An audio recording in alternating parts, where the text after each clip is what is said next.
jual. Buat apa? Buat DP motor sekarang biar kelihatan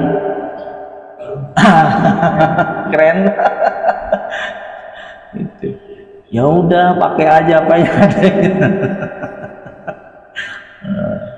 Tapi kalau niatnya bukan buat ria, nggak masalah. Tapi kalau niatnya itu buat dipuji orang, disanjung orang, dianu orang, itu nggak masalah. Itu yang bermasalah. Termasuk tadi itu apa namanya, acara hajatan. Kalau niatnya itu supaya iya ya bagus ya acaranya di gedung, undangannya sudah disebar 3.000, uang VIP-nya supaya disebut-sebut, so, ini kan anak pertama, ini kan perempuan satu-satunya, kan gitu ya, saya harus diadakan begini. Itu kan Pak ya. Cuma dia gitu suka ngadapin gitu tuh. Boleh jaga hati itu, tapi dijaga hati nggak apa-apa, tapi hatinya harus dijaga. Yang kelima, kita punya hajat tapi untuk istimta', bersenang-senang, ya. Hajatnya itu untuk kesenangan dunia, berpoya-poya, ya. Poya-poyanya itu sama kayak tadi, sehingga lupa kepada Allah. Yang dicari itu pujian dan sanjungan manusia. Yang keenam, rencana ibadah tapi niatnya itu buat ria.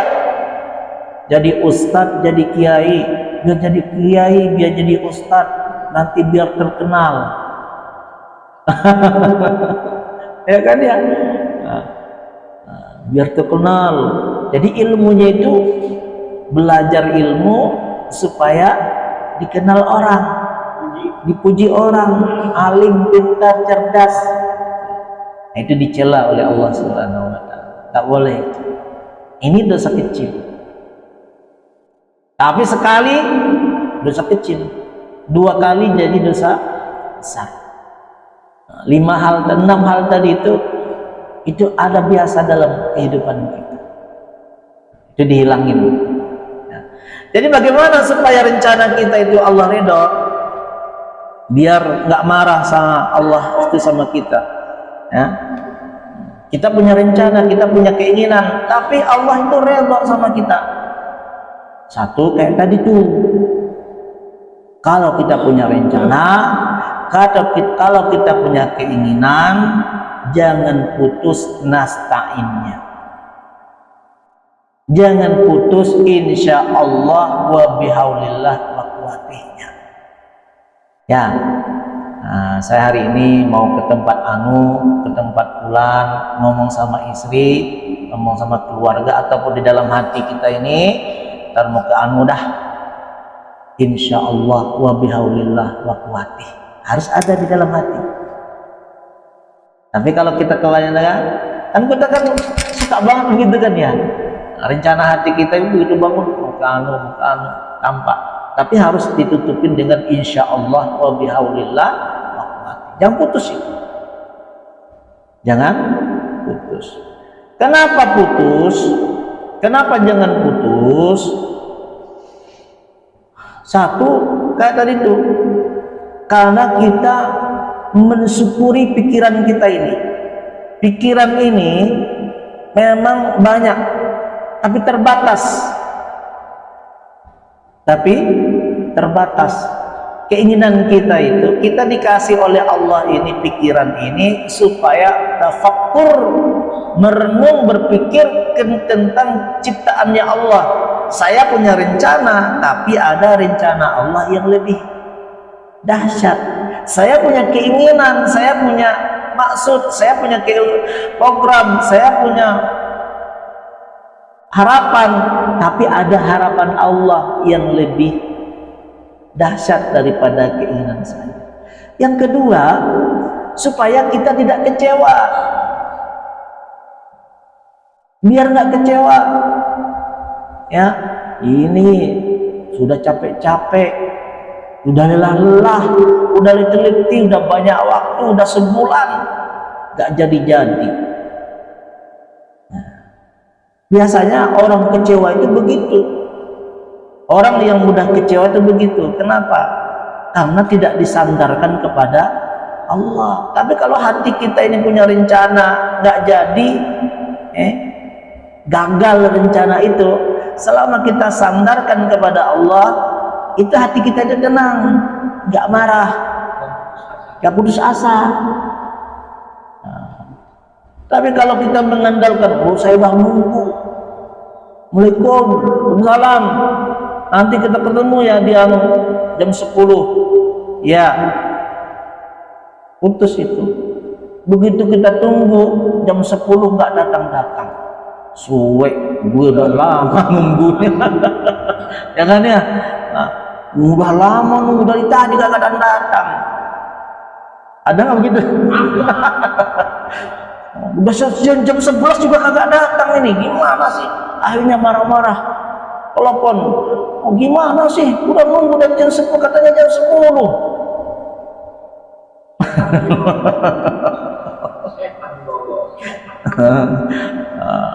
Tapi kalau ada insya Allahnya, udah itu tadi, amarah tadi itu dicabut oleh Allah, karena yang mempertemukan kita nanti jam 10 itu adalah Allah.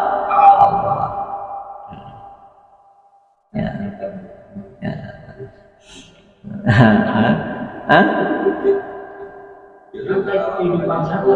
Gimana? Tapi ada lagi begini, ya itu. Insya Allahnya buat bohong. Malam ini rapat dah, malam ini rapat ya, insya Allah dah ya. Ada gitu.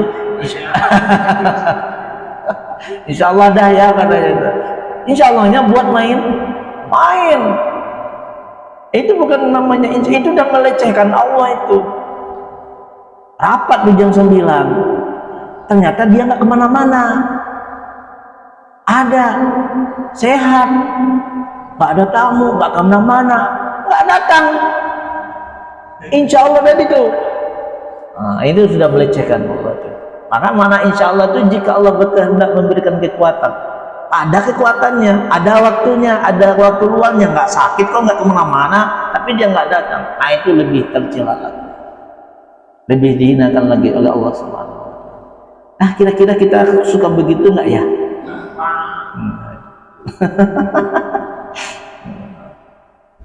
Nah, itu dihilangkan itu. Sekali dah masih dosa kecil, 2 kali masih dosa kecil, 3 kali udah jadi dosa besar. Kalau udah dosa besar, udah banyak istighfar kepada Allah. Wa bihaulillah wa quwwati. Lalu bagaimana supaya rencana kita dipuji oleh Allah Subhanahu wa Ta'ala? Satu, kalau kita memprogramkan setiap kegiatan itu harus diucapkan insya Allah. Yang kedua, memprogramkan, merencanakan, melepaskan kewajiban. Ada si A punya utang kepada si B, dia mikir tuh, gua nih mau bayar utang, rencana, kan namanya juga rencana mau bayar utang. Apa gue datang mau bayar utang minta dimaafin atau minta diridhoi, atau mau dibayar atau minta ditenggang waktu. Itu pun harus ada insya Allahnya, i'timad kepada Allah. Ini mahmud, dipuji oleh Allah. Kita punya hak dan kewajiban. Ada orang yang kita tersakiti dengan mulut kita berencana mau datang ke tempat dia, mau silaturahmi, mau minta maaf. Itu dipuji oleh Allah. Rencana begitu itu dipuji oleh Allah. Mau datang ke tempat dia nih nggak enakan, mau datang ke rumah tetangga kemarin airnya hujan, dari rumah kena atap rumahnya, depan rumahnya, mau minta maaf sama tetangga. Ini dipuji oleh Allah. Ya. Ataupun seperti lagi ngisi kajian ini, saat mahir ada yang lidahnya keseleo, salah ucap, salah apa, dalam hati pengen minta maaf kepada jamaah, itu dipuji oleh Allah. Jangan didiami, tapi tetap i'timad bihaulillah wa quwwati. Insya Allah nanti saya akan minta maaf. Jangan didiami.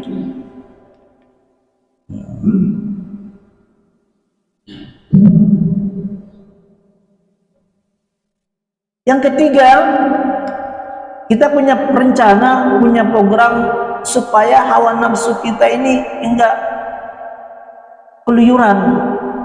Apa namanya? Nafsu gua ini kayak nafsu setan dah. Apa namanya? Ya kan? Gimana menahan hawa nafsu? Gimana menahan keinginan? Contoh, gue biar enggak jadi setan, mau puasa dah, puasa Senin Kamis. Biar nggak marah-marah mulu, puasa dah, kan gitu ya. Nah, biar nggak suka ngambek, beruduk. Nah, itu dipuji oleh Allah.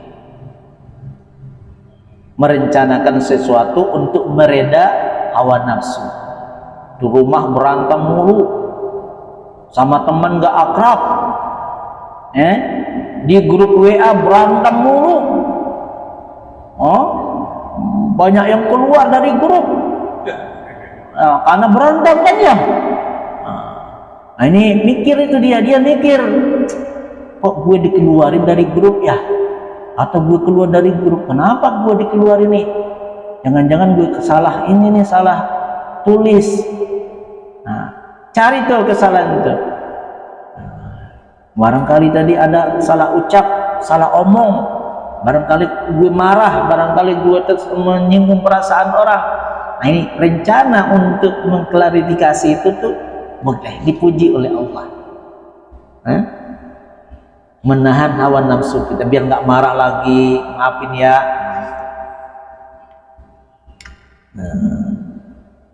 Yang keempat, merencanakan kebutuhan dunia buat akhirat.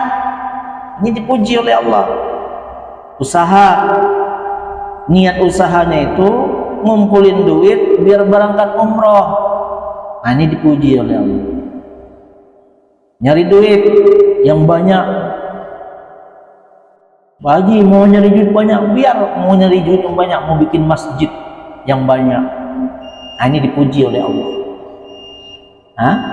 Kok kerjanya nggak berhenti kayak apa namanya itu, kayak PRW kita tuh, udah pengen selamat di akhirat tujuannya. Itu dipuji oleh Allah ya. Pengen nanti di akhirat juga banyak jamaahnya, ingin menyelamatkan warga supaya selamat di akhirat. Ini dipuji oleh Allah.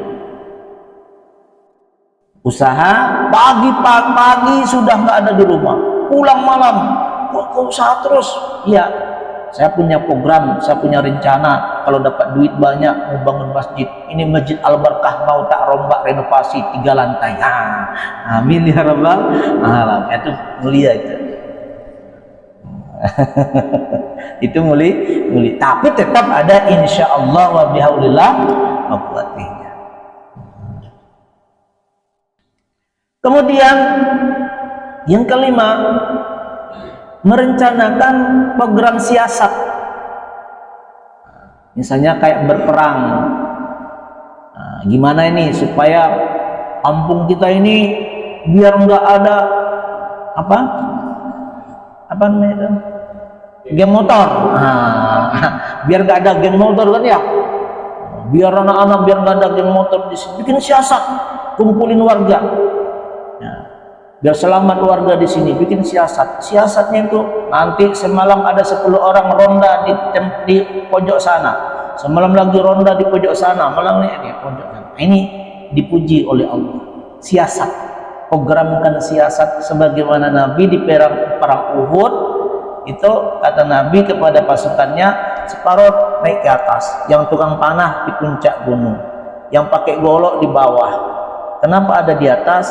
Kalau nanti ada musuh tinggal dipanah aja. Tapi kejadian di perang Uhud itu kan berbeda. ini pasukan udah pasukan kafir sudah kalah, ya, udah kalah itu, ya. Nah, karena banyak harta, banyak kuda, banyak walimah, banyak segala macam, banyak perempuan, banyak budak, yang di atas pada turun, ngejar itu kata rampasan perang. Nah, pasukan kafir yang tadi ini udah nih kesempatan, udah ditinggalin tempat yang paling strategis, naik ke puncak, kalah. Atau ketika Nabi berangkat ke Mekah, pada malam itu rencana Abu Jahal, Abu Lahab pengen datang ke rumah Nabi. Nabi bilang, Ali kamu tidur di tempatku, dikira biar nanti dikira itu aku. Ini siasat namanya, boleh. Yang kedua kata Nabi, kita berangkat, Abu Bakar kita berangkat ke Madinah malam hari, ya, nanti temanin aku. Ini siasat, boleh. Yang siasatkan sesuatu untuk jihad di jalan Allah, itu dimuliakan oleh Allah, dipuji oleh Allah, tapi tetap dengan menggunakan insya Allah wa bihaulillah berarti. Dan terakhir, memprogramkan kesenangan dunia bentuk syukur. Kesenangan dunia bentuk syukur seperti mana? 17 Agustus itu kan syukur atas kemerdekaan Republik Indonesia, boleh, tapi jangan kelewatan batas, ya. Masih jam zuhur orang adzan masih teriak-teriak di lapangan, ayo, itu nggak boleh. Tapi memang itu bentuknya bentuk dunia, tapi berbentuk syukur kepada Allah, itu boleh. Ini dimuliakan oleh Allah. Jadi ada rencana kita itu, keinginan kita, program kita dalam satu hari, seminggu, sebulan ke depan itu, hati-hati. Jangan sampai program rencana kita ke depan itu Allah nggak senang. Tapi jadikanlah kita punya rencana itu menjadi Allah senang. Gimana? Yang paling kecilnya supaya keinginan kita tadi itu diridhoi oleh Allah, minimal setelah kita berucap ataupun terbesit di dalam hati ataupun terlintas di pikiran, harus kita paksa diri kita ini mengucapkan insya Allah wa bihaulillah wa quwwati. Insya Allah, kalau bahasa kita, insya Allah kalau Allah berkehendak, kalau panjang umur. Insya Allah kalau Allah berkehendak, kalau masih sehat. Insya Allah kalau Allah berkehendak, kalau ada waktu. Nah, bihaulillah wa quwwati, seperti itu. Jangan sampai terputus hanya sebatas rencana, keinginan saja. Ini dicela. Sekali kita melakukan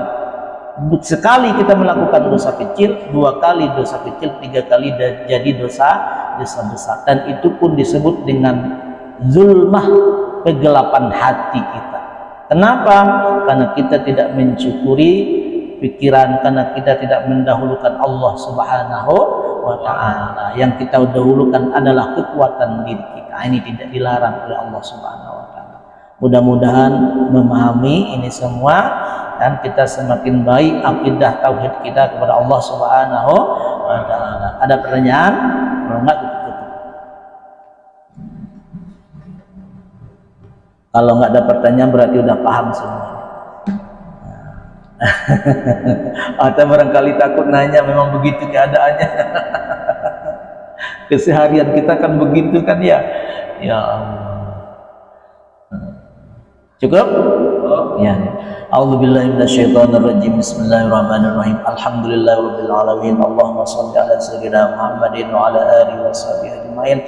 Allahumma aghnina bil ilmi wa zayyilna bil ilmi wa karimna bit taqwa wa jamilna bil afiyah warzuqna fahman nabiyina illa ma malaikatil muqarrabin ya arhamar rahimin. Allahumma aghnini, Allahumma inna nas'aluka ilman nafi'an wa rizqan wasi'an wa amalan mutaqabbalan. Allahumma فقهنا في الدين وعلمنا التأويل. ربنا آتنا في الدنيا حسنة وفي الآخرة حسنة وقنا عذاب النار. وصلى الله على سيدنا محمد وعلى آله وصحبه وسلم والحمد لله رب العالمين.